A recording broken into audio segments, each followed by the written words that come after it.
इस वीडियो में हम मस्तिष्क के कार्य क्षेत्र, अवचेतन मन की शक्ति, विचारों के चुनाव की शक्ति, अवचेतन से मानसिक उपचार और अवचेतन का पैसों पर प्रभाव के बारे में जानेंगे। लेखक जोसेफ मर्फी द्वारा लिखित the power of your subconscious mind पुस्तक हमारी स्वाभाविक सोच और कल्पनाओं से अपने भाग्य के निर्माण की कला सिखाती है। ये किताब हमें बताती है कि हमारा सोचने का तरीका ही हमारा भविष्य बनाता है और जिन चीजों पर हम विश्वास करते हैं वे अंततः हमारी वास्तविकता बन जाती हैं।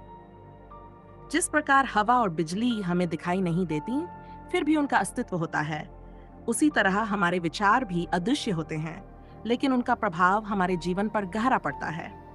इसलिए क्यों न हम अपने विचारों का सही दिशा में उपयोग करें। लेखक के अनुसार हमारे मस्तिष्क को उसके कार्य करने की क्षमता के आधार पर दो भागों में बांटा गया है, चेतन अवचेतन।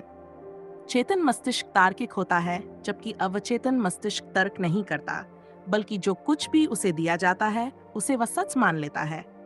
चेतन मस्तिष्क एक माली की तरह होता है जो अपने बगीचे रूपी अवचेतन मन में विचारों के बीज बोता है। हम अपने चेतन मन के माध्यम से जिस प्रकार के विचार अपने अवचेतन मन में रोपते हैं, वही हमारे व्यक्तित्व, आदतों और भविष्य का निर्माण करते हैं। इसलिए हमें समझना होगा कि हम किस प्रकार के विचार अपने अवचेतन मन को दे रहे हैं, क्योंकि वे ही हमारे जीवन में बदलाव लाते हैं। हमारा चेतन मन हमें नई आदतें बनाने और पुरानी आदतों को तोड़ने में सहायता करता है। अवचेतन मन अत्यंत शक्तिशाली है, लेकिन इसे तार्किक सोचने की क्षमता नहीं होती। यही कारण है कि अगर इसे बार बार कोई विचार दिया जाए तो वह उसे सच मान लेता है और उसी के अनुसार काम करने लगता है। अवचेतन मन के पास हर समस्या का समाधान होता है, इसलिए ये शांत और स्थिर रहता है। इस अनंत शक्ति का सही उपयोग करना आवश्यक है, क्योंकि यदि हम अपने अवचेतन मन को गलत विचारों से पोषित करेंगे तो ये हमारे विरुद्ध काम करके हमें विफलता और परेशानी की ओर धकेल सकता है। अवचेतन मन की शक्ति। लेखक बताते हैं कि हमारे जीवन में घटित होने वाली सभी घटनाएं, परिस्थितियां और अनुभव हमारे अवचेतन मन की प्रतिक्रियाओं का परिणाम होते हैं। हम जिन विचारों को बार बार दोहराते हैं और जिन पर पूरी आस्था रखते हैं, वे अंततः हकीकत में बदल जाते हैं। अवचेतन मन की शक्ति को न समझ पाने के कारण कई लोग अफवाहों, अंधविश्वासों और नकारात्मक विचारों में उलझे रहते हैं। लेखक बताते हैं कि अधिकांश लोग इस अनमोल शक्ति का सही उपयोग नहीं कर पाते, जिससे वे जीवन भर संघर्ष और दुख झेलते हैं। भले ही हमारे अवचेतन मन में अपार संभावनाएं छिपी हो, लेकिन यदि हम अपने विचारों को सही दिशा नहीं देंगे तो ये शक्ति निष्क्रिय बनी रहेगी। हमें अपने अवचेतन मन को सकारात्मक विचारों से भरना चाहिए। यदि हम नकारात्मक विचारों को लगातार दोहराएंगे तो वे हमारे जीवन का हिस्सा बन जाएंगे। इसलिए अपनी सोच को नियंत्रित करना और सकारात्मक विचारों को अपनाना अत्यंत आवश्यक है। विचारों के चुनाव की शक्ति। कहते हैं कि हम कौन सा कार्य करना चाहते हैं, इसका चुनाव करना हमारे हाथ में होता है, लेकिन उस चुनाव से जो परिणाम मिलेगा वह हमारे नियंत्रण में नहीं होता। इसलिए यह बहुत महत्वपूर्ण है कि हम क्या चुनते हैं, क्योंकि यही चुनाव हमें आगे चलकर सफलता दिलाएगा। अधिकतर लोग अपने विचारों की अभिव्यक्ति पर ध्यान नहीं देते, जिसके कारण वे किसी भी प्रकार के विचारों और कार्यों को चुन लेते हैं। हमारा अवचेतन मन इन विचारों और कार्यों पर लगातार काम करता रहता है, चाहे वे सकारात्मक हों या नकारात्मक।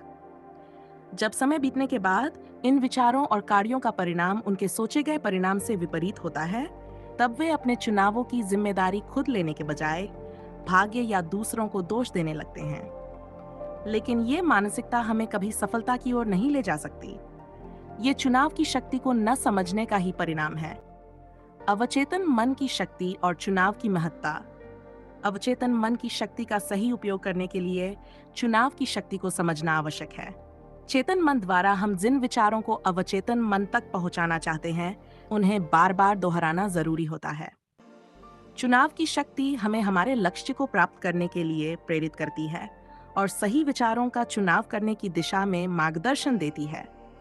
साथ ही यह हमें उन चुनावों के परिणाम को स्वीकार करने की हिम्मत भी देती है। अगर हमारे पास ये शक्ति है कि हम कुछ भी चुन सकते हैं, तो क्यों न हम अपने लिए सर्वश्रेष्ठ विचारों को चुनें। अवचेतन मन और मानसिक उपचार। हम अधिकतर बीमारियों से कम और अपने विचारों से अधिक प्रभावित होते हैं। कुछ बीमारियों के लक्षण स्पष्ट दिखाई देते हैं, लेकिन मानसिक बीमारियों के लक्षण पहचानना कठिन होता है। जब हम बार बार कहते हैं कि हम बीमार हैं, तो हमारा अवचेतन मन इसे सत्य मान लेता है और शरीर उसी अनुसार प्रतिक्रिया देने लगता है। इसलिए हमें अपनी बीमारियों के बारे में अधिक चर्चा करने से बचना चाहिए और केवल आवश्यकता अनुसार ही इस पर ध्यान देना चाहिए। मानसिक बीमारियों का उपचार करने के लिए हमें अपने अवचेतन मन को सकारात्मक विचारों से पोषित करना होगा। उदाहरण के लिए, हम खुद से कह सकते हैं, मैं जल्द ही पूरी तरह स्वस्थ हो जाऊंगा। मेरा शरीर तेजी से ठीक हो रहा है।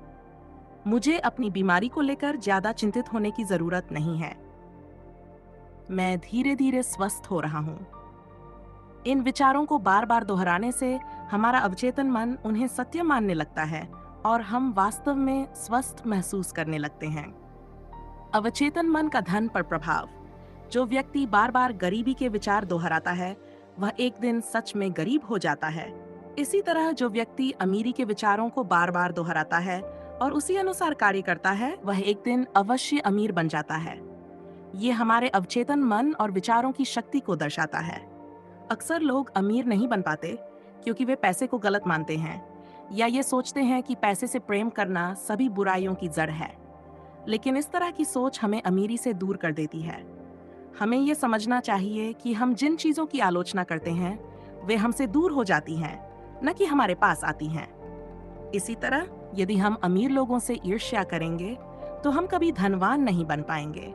धन को आकर्षित करने के लिए हमें अपने अवचेतन मन को सकारात्मक विचारों से भरना होगा। अमीरी केवल मेहनत से नहीं, बल्कि सही मानसिकता और बुद्धिमत्ता से भी आती है। इसलिए हमें अपने अवचेतन मन को अमीरी की मानसिकता से पोषित करना चाहिए और देखना चाहिए कि किस तरह यह हमारे लिए धन और समृद्धि के नए द्वार खोलता है। निष्कर्ष: the power of your subconscious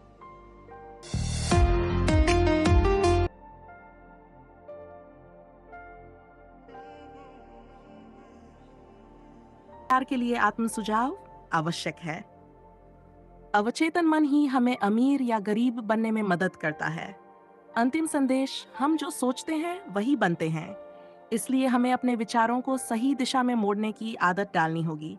सकारात्मक सोच, आत्मविश्वास और सही मानसिकता अपनाकर हम अपने जीवन को सफलता, स्वास्थ्य और समृद्धि की ओर ले जा सकते हैं।